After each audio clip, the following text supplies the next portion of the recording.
우리에게 주시는 주님의 말씀은 전도서 5장 10절에서 17절까지의 말씀입니다.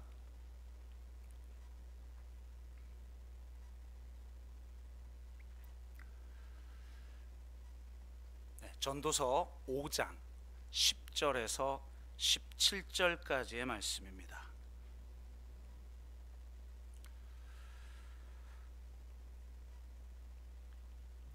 네, 우리가 다 찾으셨으면 한 목소리로 같이 읽도록 하겠습니다. 같이 읽습니다. 은을 사랑하는 자는 은으로 만족하지 못하고 풍요를 사랑하는 자는 소득으로 만족하지 아니하나니 이것도 헛되도다. 재산이 많아지면 먹는 자들도 많아지나니 그 소유주들은 눈으로 보는 것 외에 무엇이 유익하랴. 노동자는 먹는 것이 많든지 적든지 잠을 달게 자거니와 부자는 그 부요함 때문에 자지 못하느니라. 내가 해 아래에서 큰 패단되는 일이 있는 것을 보았나니 곧 소유주가 재물을 자기에게 해가 되도록 소유하는 것이라. 그 재물이 재난을 당할 때 없어지나니 비록 아들은 낳았으나 그 손에 아무것도 없느니라.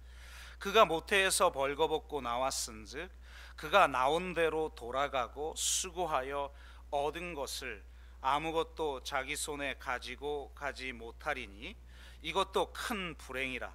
어떻게 왔든지 그대로 가리니 바람을 잡는 수고가 그에게 무엇이 유익하랴. 일평생을 어두운 데에서 먹으며 많은 근심과 질병과 분노가 그에게 있느니라. 아멘.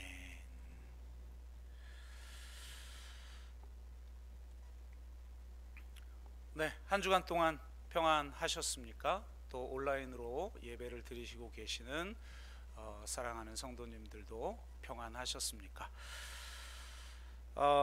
지난주에 기독교계에 이런 일이 있었습니다.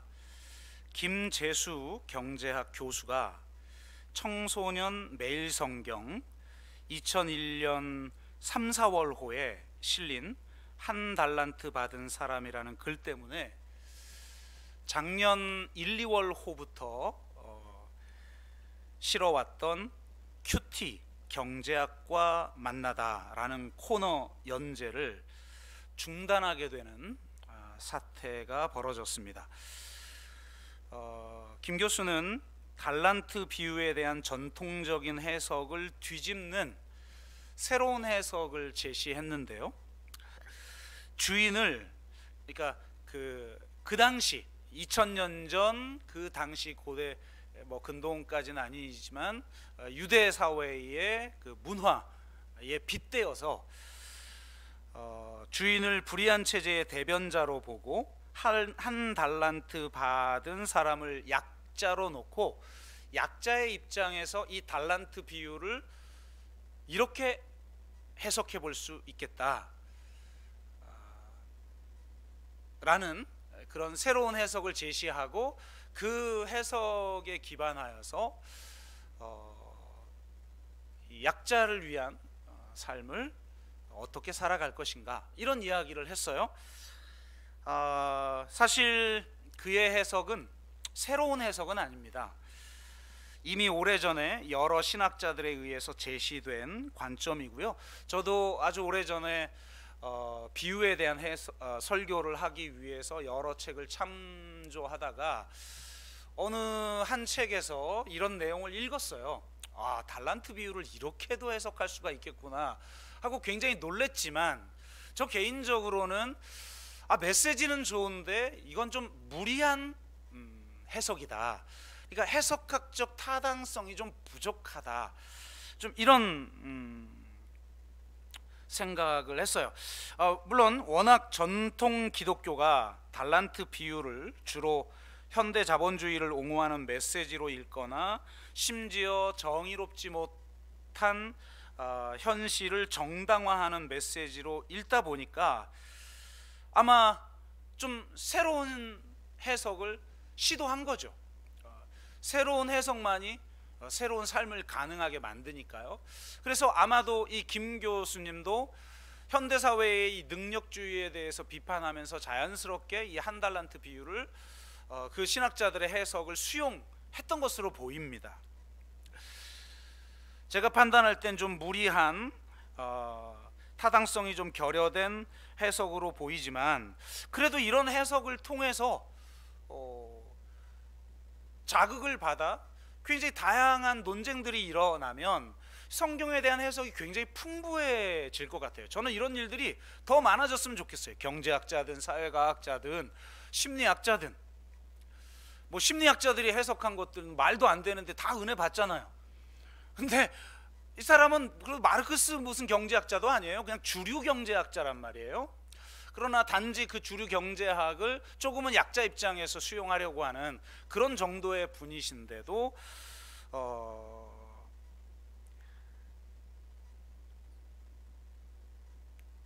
결국은 많은 성도들이 댓글을 달고 항의하고 비판하고 불매운동까지 불사하여서 결국은 연재를 중단하게 되는 그런 사태가 벌어졌습니다. 그를 마귀새끼, 하나님을 대적하는 자, 지옥불로 이끄는 거짓교사, 사이비 이단, 마르크스주의자, 아니 듣기 껄쩍지근한 건 다 모아놨어요. 이러면서 비판을 했다는 거예요.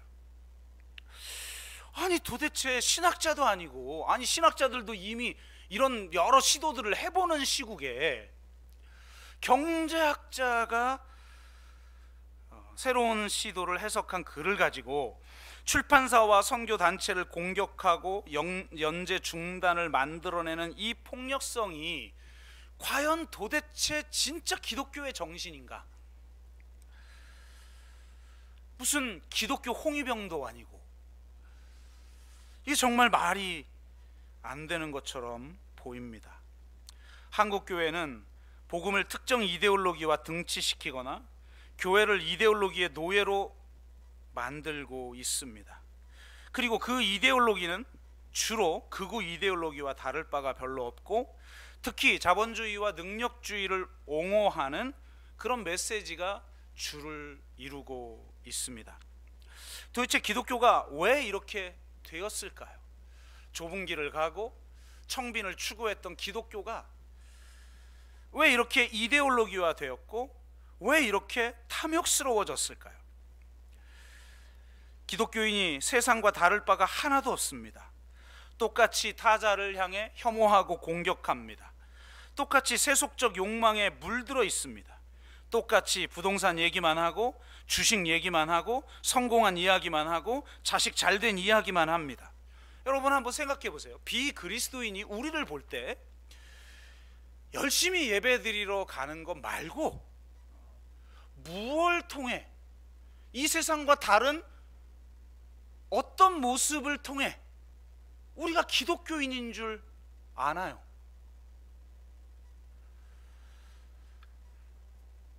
솔직히 돈에 대한 메시지를 교회만큼 많이 하는 단체가 어디 있겠습니까? 또 그것만큼 듣기 좋은 교훈도 별로 없죠.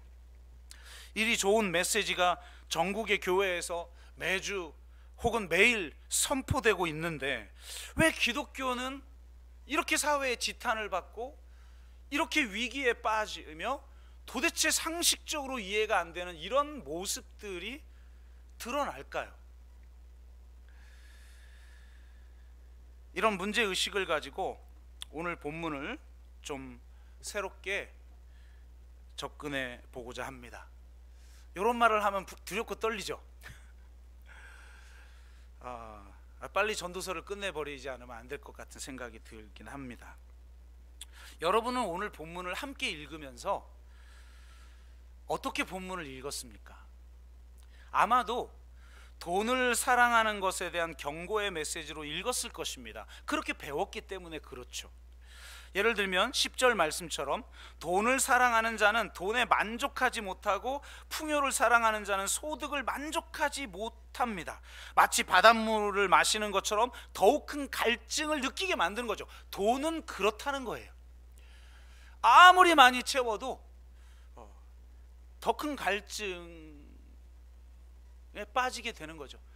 아, 더 큰 갈증을 누려도 좋으니까 한번 더 큰 돈 한번 만져봤으면 좋겠네. 그렇지 않아요? 그러니까 돈을 사랑하면 안 되는 거죠. 11절, 재산이 많아지면 먹는 자들도 많아지나니 그 소유주들은 눈으로 보는 것 외에 유익을 누리는 것이 없어요. 그러니까 누리는 건 타인이고 자신은 그걸 눈으로 그냥 볼 뿐이라는 거예요. 사람이 누려봤자 얼마나 많이 누립니까? 여러분, 부자들이 그래서 더 많이 쌓아놓는 거예요. 돈이 돌질 않죠. 그래서 부자들의 돈을 돌게 하려고 뭐 여러 부동산 정책도 펼치고 그러는 건 아닙니까 지금?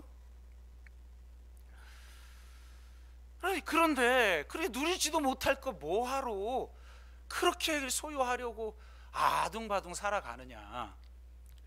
12절, 도리어 노동자는 먹는 것이 많든지 적든지 잠을 달게 자는데 부자는 그 부요함 때문에 잠을 이루지 못한다는 거예요.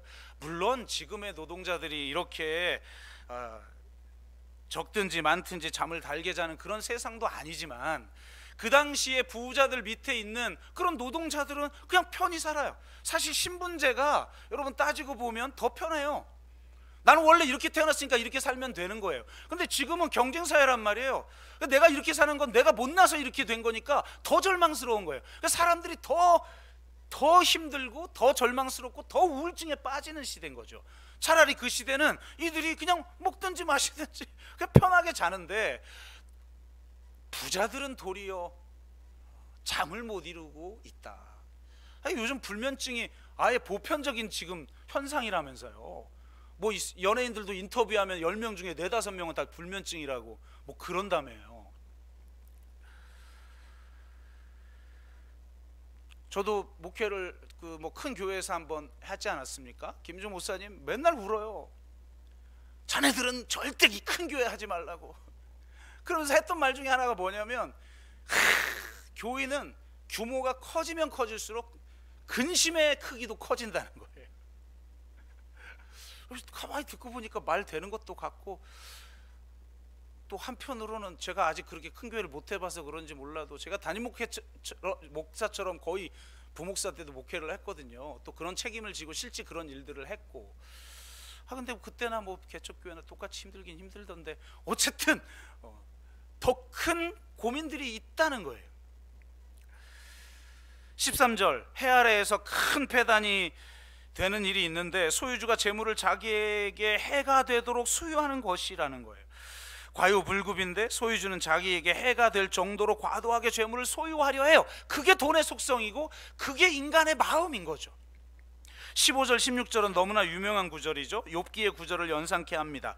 우리가 다 모태에서 벌거벗고 나왔으므로 결국 나온 대로 돌아가고 수고하여 얻은 것을 아무것도 자기 손에 가지고 가지 못할 것이라. 공수래 공수거다. 죽음 앞에 소유는 아무 소용이 없다는 겁니다. 바람을 잡는 수고처럼 그에게 무익할 뿐이라는 거예요. 17절, 그렇게 돈을 사랑하는 삶을 살다가 일평생을 어두운 데서 먹으며 많은 근심과 질병과 분노만 가득하게 될 것이라.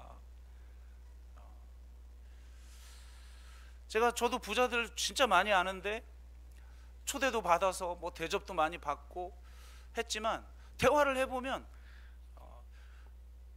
편하게 사는 사람, 또 마음이 교만한 사람은 봤어도 평안하게 사는 사람은 별로 못 본 것 같아요. 진짜 많은 근심, 질병, 분노가 가득한 그런 삶을 살아가고 있지 않느냐. 그러니 돈을 사랑하지 말고 하나님을 사랑하자는 겁니다. 아멘.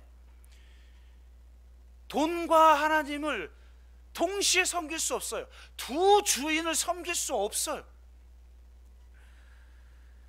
그러므로 우리는 오직 돈이 아니라 하나님만을 사랑해야 될 줄로 믿습니다. 이처럼 전통 기독교는 가만히 보면 이 돈을 가치 중립적인 것으로 이해하는 경향이 있어요. 돈이 문제가 아니라 돈을 사랑하는 것이 문제라는 겁니다. 돈이 아니라 돈을 사랑하는 것이 일만하게 뿌리라는 거예요. 사도 바울이 언제 돈이 악이라고 그랬느냐? 돈을 사랑하는 것이 일만하게 뿌리니라 라고 말하지 않았느냐 라고 말해요. 이처럼 돈의 이슈를 오직 돈에 대한 태도의 문제로 보지요. 근데 여러분, 이상하지 않아요? 돈이 과연 가치 중립적인 겁니까? 여러분, 가치 중립적인 것을 누가 사랑합니까? 주로 목사님들 설교할 때 뭐라 그래요? 칼은 가치 중립적이다. 그걸 사람을 찌를 수도 있고 요리를 할 수도 있다.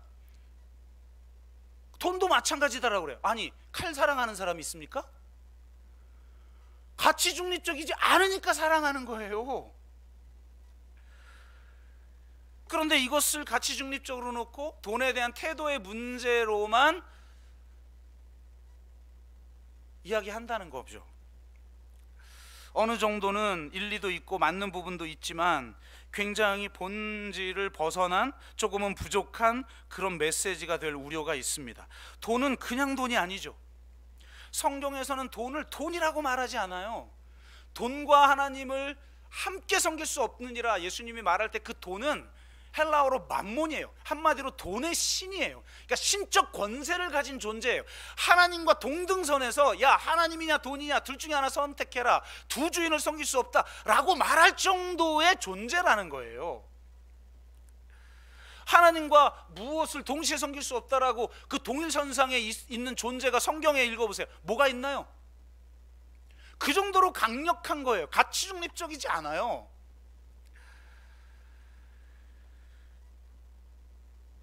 현대 자본주의 사회에선 특히 돈은 그냥 현금이 아니라 스스로 자기 증식하는 가치예요. 그 스스로 자기 증식하는 가치에 그냥 매개 변수로 인간은 존재할 뿐인 거예요. 사랑할 수밖에 없게 만드는 강렬한 유혹을 가지고 있어요. 여러분, 사랑 안 합니까? 돈? 아마 이거 거짓말일걸요? 돈은 사랑하게 만드는 힘이 있어요. 이런 돈의 특성을 외면하고 오직 돈의 이슈를 돈에 대한 태도의 문제로만 보면 겉으로는 좀 겸손하고 그렇지 하나님을 사랑해야지, 그러니 얼마나 경건해 보이고 얼마나 평안해 보이고 그렇습니까? 그러나 실제 삶은 예전하고 하등 다를 필요가 없는 거예요. 돈에 대한 이런 설교를 수백 번 수천 번 들어도 내 삶은 안 바뀌어요. 왜? 바뀔 필요가 없어요. 실제로는 내 마음의 태도만 바꾸면 되는 문제인데, 내가 정말 하나님만을 사랑해야지, 그리고 내 삶은 계속 돈을 사랑하는 삶을 살아도 되는 거예요. 거대한 부를 추구하고 거대한 부를 소유해도 아무 문제가 없는 거예요. 태도만 고치면. 그런 일석이조죠. 도리어 돈도 없고, 아니 그럴수록 더 존경받아요. 안 그렇습니까? 지금은 청빈을 추구하는 사람이 아무도 없으니까 경건한데 돈도 많이 벌어요. 그럼 더 존경받죠. 수없이 교회 강단에서 이런 돈에 대한 좋은 교훈이 선포돼도 기독교인들은 하나도 변할 필요도 없어요. 그래서 변하지 않아요. 세상 사람들하고 똑같아요. 똑같이 세속적이고 욕망에 들끓어 있고, 물론 생존 때문에 어쩔 수 없이 막 살아가야 하는 이런 각박한 혈매 현실을 지금 제가 무시하는 그런 말이 아니에요. 그걸 모릅니까? 저도 그런 거를 책임지면서 이렇게 목회를 하는 사람인데, 교회가 망하지 않을까? 늘 불안하고. 그걸 모르는 게 아니잖아요. 그런데 도대체 이런 메시지만 선포해서는 한국 기독교는 답이 없다는 거예요. 이게 지금 잘못됐다고 말하는 게 아니잖아요. 이 메시지 자체가 정말 우리는 하나님만 사랑해야죠. 그러나 내가 돈을 사랑하지 않고 하나님을 사랑한다라는 것이 다시 돈의 영역으로 돌아와서 돈이 어떠해야 하는지, 돈이 어떤 시스템 속에서 작동해야 하는지, 돈이 어떤 가치를 실현해야 하는지, 그거를 고민하고 내 삶의 방식을 바꾸고 하나님 나라가 이 땅에 이루어지기 위해서 실현되어야 될 대안적 세상을 위해서 내가 삶을 살아가고 헌신하는 그런 삶의 모습이 드러나야 되는 것 아니겠습니까? 태도의 문제를 넘어 대안적 실천으로 나아가야 하고, 돈이 아닌 하나님을 사랑한다는 것은 구체적으로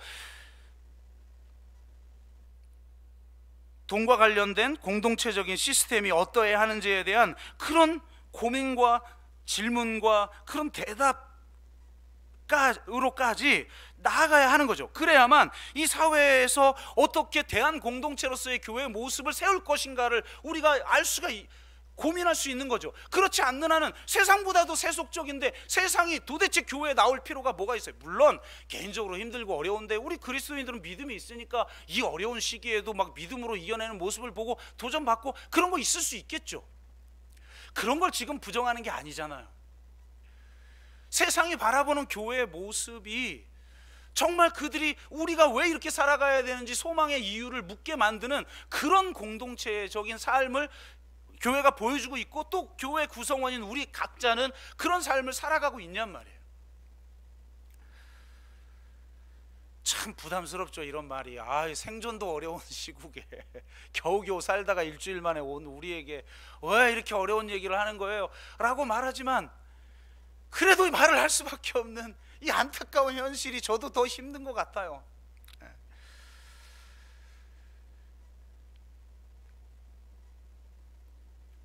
그렇다고 제가 부의 증대가 가져온 사회의 모습 자체를 부정적으로만 보는 거는 아니라는 사실을 여러분이 이해해 줄 필요성이 있을 것 같아요. 실제로 부의 증대에 따른 세상의 긍정적인 변화들이 굉장히 많아요. 우리는 너무 부정적인 시각을 가지고 있기 때문에 세상을 객관적으로 보지 못해요. 여러분 팩트플리스라고 하는 책을 읽어보았습니까? 부제가 우리가 세상을 오해하는 10가지 이유와 세상이 생각보다 괜찮은 이유예요. 우리는 세상을 너무 안 좋게 보는데 사실은 세상이 굉장히 좋은 이유를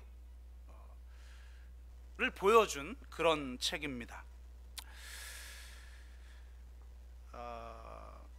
빌 게이츠가 미국의 모든 대학 졸업생들에게 직접 이 책을 사서 선물해 주어서 화제가 된 책이기도 하고, 통계에 관한 책인데 놀랍게 출간하자마자 6개월 동안에 100만 부 이상이 팔려버린 초유의 일이 벌어진 그런 책이에요.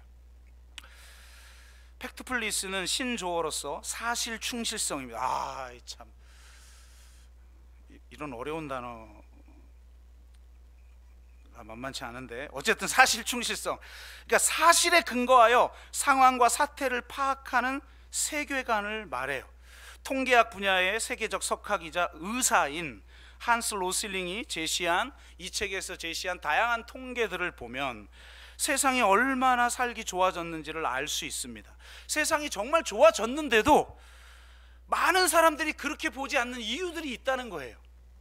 특히 정치가들, 기업가들, 또 엘리트들, 특히 지식계층에게 그가 자기가 가지고 있는 통계를 제시하면서 질문을 했대요. 그래서 어느 통계가 맞는지 알아맞혀 보라고. 근데 놀랍게 이 사람의 표현에 의하면, 여러분 공부 안 하고 나면 뭐가 최고죠? 찍는 게 최고죠. 연필 굴려봤어요? 참 제가 방황하던 시절 정말 모든 문제를 찍어서 제출해 본 적도 있어요, 제가. 그럼 몇 점 나오나요? 확률적으로? 네, 25점은 나와야죠. 그러니까 근데 항상 보면 25점보다 덜 나와. 그냥 1번이면 1번으로 쭉 해야 그나마 몇 개 걸리는데 꼭 피해서 적잖아요, 이렇게. 근데 놀랍게 세계적인 석학들이 이 사람이 제시한 통계가 어느 게 맞는지를 답을 제시해 보라고 그랬는데 놀랍게 침팬지보다 적은 점수가 나왔대요. 그만큼 팩트를 잘못 알고 있다는 거죠. 그런 이유는 우리가 발음도 어렵네요. 간극 본능, 부정 본능, 공포 본능, 일반화 본능, 단일 관점 본능, 비난 본능 등등 한 10가지 이런 본능들 때문에 자꾸 사실과 다른 판단을 한다는 겁니다. 그래서 이런 시각들을 수정하려면 사실 자체에 충실해야 된다는 거예요. 팩트플리스가 우리 가운데 있어야 합니다. 아주 중요한 지적을 하고 있다고 생각해요. 그래서 세상이 좀 더 살기 좋아서 덜 위험한 곳에 사는 사람들이 더 위험함을 느낀다고 그러잖아요. 이런 역설이 작동하고 있는 거예요. 그래서 팩트, 이게 중요하다, 이런 책입니다. 근데 저는 이 책을 읽으면서 제가 볼 때 사실 정말 중요하다, 지금은 사실과 관련 없는 몇 가지 사안, 이렇게 딱딱 예를 드는 사안을 가지고 막 우리는 주장을 하니까 통계가 중요하고 팩트가 중요하지만 그 사실에 대한 해석이 훨씬 더 중요하다라는 겁니다. 그의 책을 읽으면서 저는 이런 생각들이 들었어요. 첫째는 통계의 역사가 나타나지는 않는 것 같다. 부의 증대에 따라 매우 다양한 긍정적인 변화들이 나타났지만 그것이 자동적으로 이루어지진 않았죠.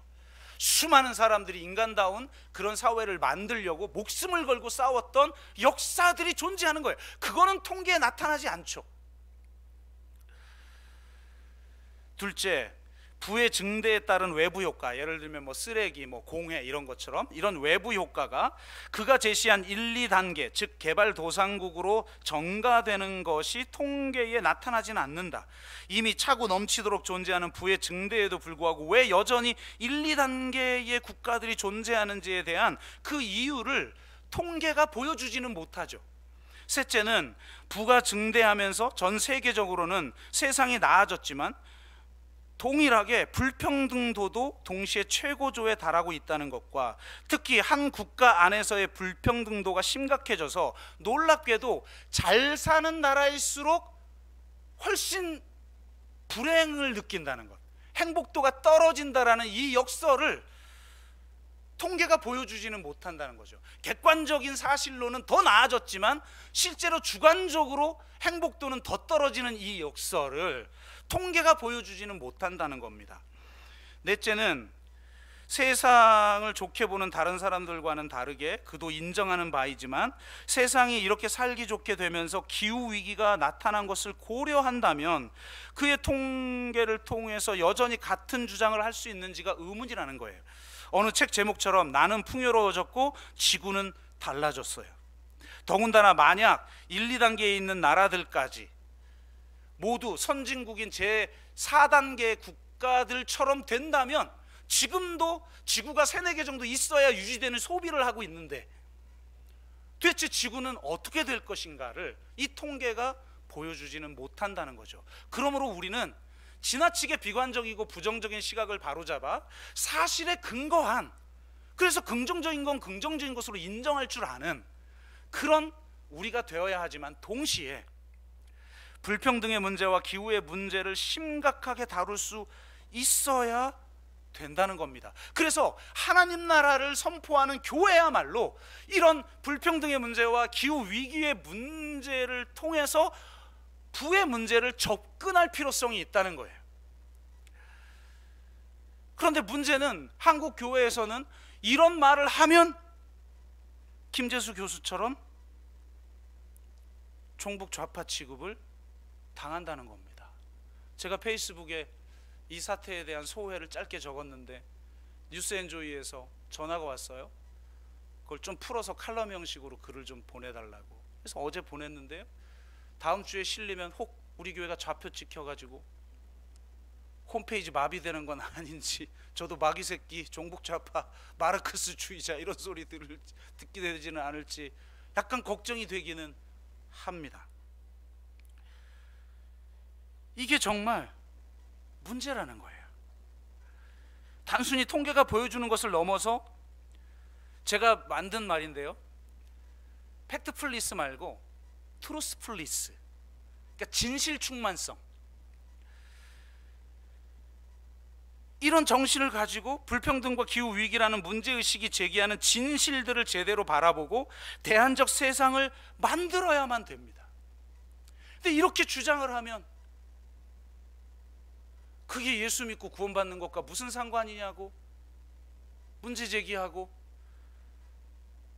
이상한 눈으로 바라봅니다. 대안적 세계를 말하다가 십자가에서 죽으시고 부활하신 그분을 주와 그리스도로 고백하는 사람들이 말입니다.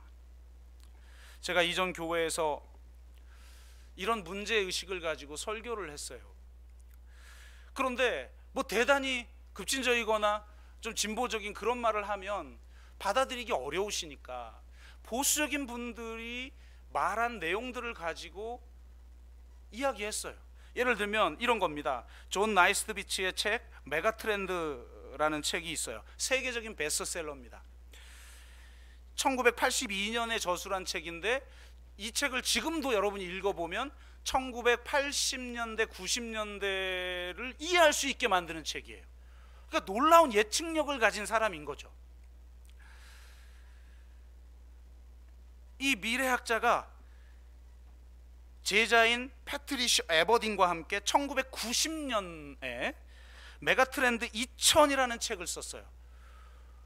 90년에 2000년대가 어떨지에 대해서 썼는데 놀랍게 지금 그 책을 읽어보면 마치 2000년을 살아보고 쓴 책 같아요. 그러니까 얼마나 대단한 사람인지 알겠죠. 그 책을 함께 썼던 패트리셔 에버딘이 2005년에, 제가 이 책을 읽고 설교를 한 거예요. 이 세 개의 책을 다 2005년도에 메가트렌드 2010이라는 책을 썼어요. 혼자서 단독으로 썼는데 그녀는 2010년대에는 완전히 새로운 세상이 온다는 거예요. 새로운 패러다임이 지배하는 세상이 온다는 거예요. 그러면서 7가지 메가트렌드를 새롭게 제시를 했는데 이런 겁니다. 첫째, 영성의 발견. 그러니까 영적 가치로 경영하는 기업인들이 나타날 거라는 거예요. 두 번째, 기업의 사회적 책임을 강조하는 새로운 자본주의의 탄생이 있을 것이다. 셋째, 중간 계층의 부상, 중간 리더십과 온건한 급진주의자들의 부상이 보일 것이다. 넷째, 영혼이 있는 기업가들이 승리할 것이다. 다섯 번째, 가치를 추구하는 소비자들이 대거 등장할 것이다. 여섯 번째, 2010년 2010 메가트렌드를 이끄는 다양한 테크닉들이 발달하게 될 것이다. 정말 그렇게 됐죠? 일곱 번째, 사회적 책임 투자의 시대가 될 것이다. 그래서 제가 이 세 권의 책을 소개하면서 여러분 보십시오. 미래학자도 기업들도 이제는 이런 7가지 트렌드를 추구하는 시대가 되었습니다. 그런데 교회가, 하나님 나라를 선포하는 교회가 이들의 주장보다 더 앞서서 이런 이야기를 해야 되지 않습니까? 기업조차 이익만 추구하지 않고 가치를 추구하고 공평과 정의와 생태와 평화를 추구하는 세상이 올 텐데 기독교가 더 앞서서 이걸 실천해야만 합니다. 여러분, 우리 한국교회가 좀 바뀌어야 합니다. 제가 이렇게 설교를 멋있게 했더니 종북 좌파 목사라고 소문이 난 거예요. 우리 교회 초반에 등록하신 분의 친구가 안산동산교회 교인이신데 우리 교회 등록하고 나서 물어봤대요. 제가 안산동산교회 출신이니까 그 목사님 어때? 그랬더니 그분이 이랬대요. 좌파 목사야. 뒷골이 얼마나 땡기던지. 진짜 좌파가 뭔지 한번 보여줄까 보다. 아니, 그냥 미래학자가, 세계적으로 유명한 미래학자가 한 얘기를 가지고 얘기해도 이렇단 말이에요. 무슨 기본소득이니 더 급진적인 칼폴란이니 막 이런 얘기 안 하고, 제가 10년이 넘게 지났으니까 그럼 요즘 걸 가지고 제가 한번 이야기해 볼게요. 제가 최근에 읽은 책이 자본주의 대전환이에요. 와, 제목부터가 이거 불온한 책인데 천만의 만만의 말씀. 보수적인 경제학자가 쓴 책이에요. 하버드의 비즈니스 스쿨 교수가 쓴 책이에요. 사회과학 연구원 막 이런 데서 쓴 게 아니고 비즈니스, 수많은 경영학자들과 실제 기업가들이 와서 공부하는 곳. 세계 유수 기업의 자문을 맡기도 했던 리베카 핸더슨이 이 책에서 이렇게 말해요. 이제 더 이상 주주의 이익을 극대화하는 주주 자본주의 시대는 시효가 끝났다는 거예요. 이제는 고객과 직원, 공급업자, 그리고 지역사회, 그리고 주주 등 모든 이해 당사자의 이익을 추구하는 이해 당사자 자본주의가 되어야 한다라는 거예요. 놀랍죠? 이를 위해서 요즘 최고의 화두가 되고 있는 ESG 경영을 해야 한다고 그는 소리 높여 이야기합니다. ESG가 뭡니까?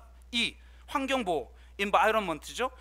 S, 소셜, 사회공헌이에요. 그 다음에 윤리 경영 혹은 지배구조 개선을 뜻하는 가버넌스, 우리 사회운동하는 사람들에게는 이걸 협치라고 이야기를 하는데요. 이 가버넌스, 지배구조의 개선, 이 세 가지 경영이 지금 경영학계의 화두예요.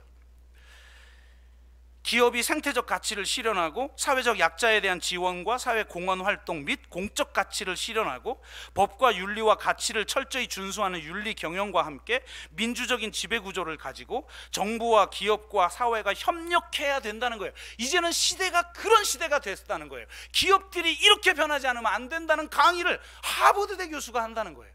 그가 처음 이 강의를 시작한 2012년도에는 겨우 28명이 수강생이었대요. 근데 지금은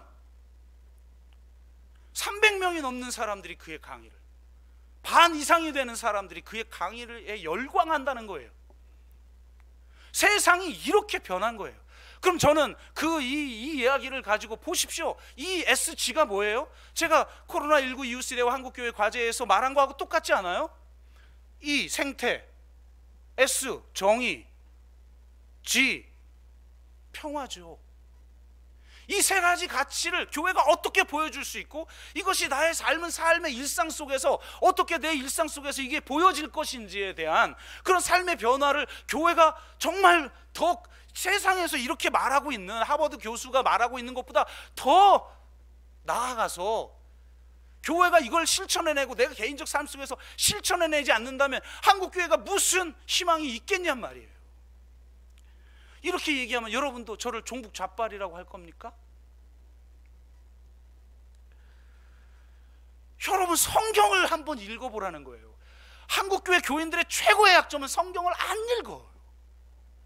성경이 얼마나 무서운 책인지를 읽어보면 놀랜다니까요. 물론 그런 여유도 없게 만드는 이 세상의 삶이 참 답답해요. 코로나19가 답답하고 정말 생존을 위해서 내 전부를 쏟지 않으면 안 되는, 겨우겨우 유지가 되는 이 삶의 현실이 안타까워서 저도 이런 설교 안 하고 싶은데 진짜 계속 이런 게 터지니까 계속 사람들이 교회를 떠나고 교회에 대해서 이야 참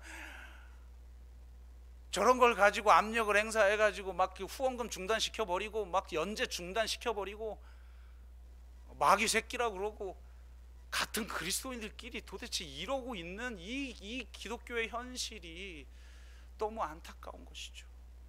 그러나 우리는 좌절하지 않습니다.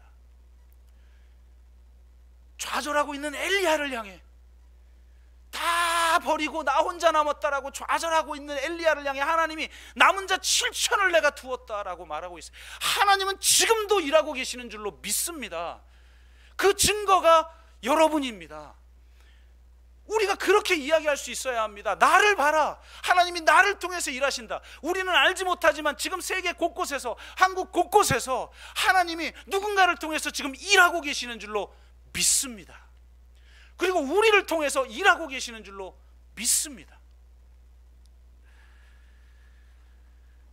결론을 맺습니다. 한국교회가 변화해야 하죠.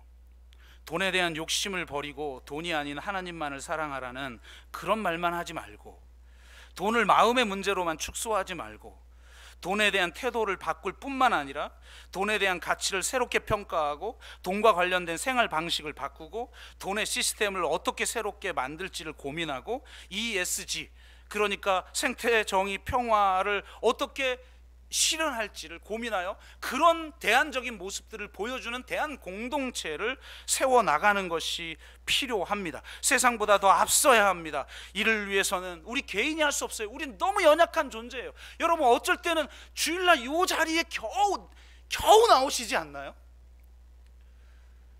우리가 이렇게 연약한 존재이고 여유가 없는 존재예요. 우리 혼자 이런 일을 할 수 없어요. 그런데 공동체는 가능해요. 우리의 작은 힘들이 모여서 함께 진정한 공동체를 이루어 진짜 복음이 무엇인지를 우리가 살아내고 우리의 삶과 이 공동체적 인격을 통해서 그리스도를 보여줘야만 해요. 이제 더 이상 우리가 하는 말을 세상은 듣지 않아요. 이제 우리가 보여줘야 해요. 타임지에서 세계에서 가장 위대한 선교사로 뽑힌 분이 스탠리 존스라는 인도 선교사입니다. 그는 인도에서 기독교가 아니라 예수를 증거했어요. 인도의 독립운동에도 참여했고 기독교 아슐람 운동을 펼치기도 했습니다. 그로 인해 힌두 교인들이 독립운동을 하다가 감옥에 갇히면서 신약 성경을 들고 들어가는 일들이 발생을 했어요. 놀랍죠. 그런데 그 사람들이 그에게 이렇게 말했어요. 예수는 정말 이상적이고 멋진 분입니다. 그러나 당신네 기독교인들은 전혀 그분을 닮지 않았더군요. 만일 당신네 기독교인들이 진정으로 예수 그리스도와 같은 삶을 살았다면 우리 힌두교인들이 기독교로 개종하는 순간은 훨씬 빨리 찾아왔을 것입니다.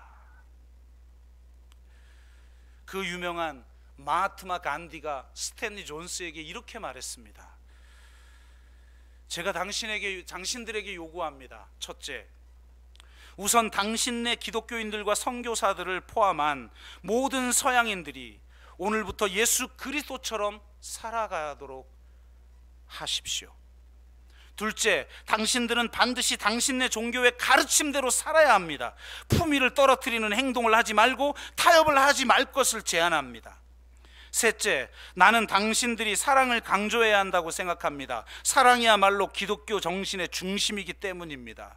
넷째, 당신들이 비기독교 종교와 문화를 좀 더 열린 마음을 가지고 공부해야 된다고 생각합니다. 마치 지금 마하트마 간디가 살아나서 지금 한국교회를 향해 하는 말하고 한국교회를 향해 하는 말 같아요. 이런 경험을 통해 인도 선교사인 스탠리 존스는 기독교에 대해서 이렇게 정리했습니다. 그리스인은 말합니다. 겸손하라, 너 자신을 알라. 로마인은 말합니다. 강해져라, 너 자신을 체계화하라. 유교는 말합니다. 위대한 자가 되어라, 너 자신의 단점을 고쳐라. 불교는 말합니다. 집착에서 벗어나라, 너 자신에게서 벗어나라. 힌두교는 말합니다. 혼자가 되어라, 자신의 본성을 발견하라. 이슬람교는 말합니다. 복종하라, 너 자신을 확고히 하라. 유대교는 말합니다. 성스러워져라, 너 자신을 새롭게 하라. 현대 물질주의는 말합니다. 근면하라, 너 자신을 즐겨라. 무정부주의자들은 말합니다. 대범해져라, 너 자신을 개발하라. 그러나 기독교는 말합니다. 예수 그리스도가 되어라. 예수 그리스도처럼 되어라. 너 자신을 완전히 내어주라. 이러지 않으면 전도도 불가능하다는 거예요. 그가 인도에서 경험한 바예요. 저는 이렇게 말하고 싶어요. 기독교는 말합니다. 먼저 참다운 교회가 되어라. 너희 교회 공동체가 그리스도가 되어라. 그리스도처럼 되어라. 자기를 부인하고 자기 십자가를 지고 하나님의 나라, 하나님 나라의 삶을 살아라. 아멘. 여러분, 우린 부족하죠. 이런 설교를 하는 저도 연약하고 넘어지고 부족해요. 그러나 우리에게 주의 은혜를 주셨습니다. 우리에게 성령이 내주하여 계십니다. 우리에게 하나님의 말씀이 살아 운동력 있게 역사합니다. 우리 가운데 하나님이 지금 역사하고 계십니다. 그러므로 낙심하고 좌절하지 말고, 나는 연약하지만 우리 가운데 역사하는 하나님을 붙들고 정말 새로운 교회를 만들어가고 혹은 우리 각자의 삶의 현장 속에서 새로운 삶을 살아가기를 주의 이름으로 축복합니다. 여러분을 클릭하면, 여러분을 접속하면, 우리 교회를 클릭하면, 우리 교회와 접속하면 그리스도가 보여지는 그런 역사가 일어나기를 주의 이름으로 축복합니다. 기도합시다.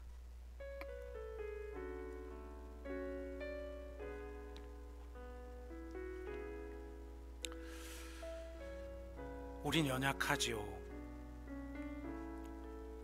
목사인 저도 겨우겨우 일주일을 살다가 이 자리에 옵니다. 그러나 그런 우리 안에 주님이 살아계십니다. 성령이 역사하십니다.